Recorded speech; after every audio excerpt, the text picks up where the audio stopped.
हम गीता मलिक अहाँ सबके प्रणाम कर हम एक अहाँ सबके कोबर गीत सुनाबै छी। आशा कर नीक लागत। जब हमारे गीत नीक लागत तो वीडियो के लाइक कमेंट कर देब, चैनल के सब्सक्राइब सेहो कर देबै।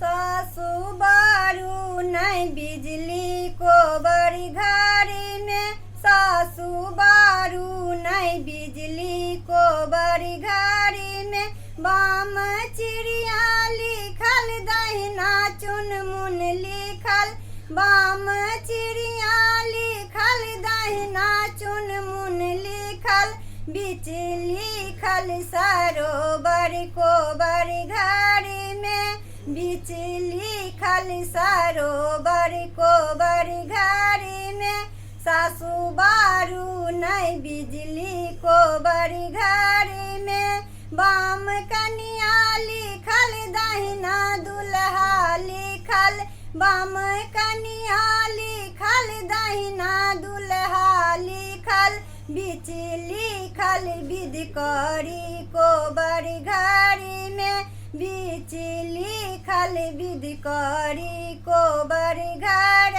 में, सासु बारू नहीं बिजली कोबर घर में, जुग दुल्हा जीवत जुग दुल्हन जीवत, जुग दुल्हा जीवत जुग दुल्हन जीवत, सदा चमके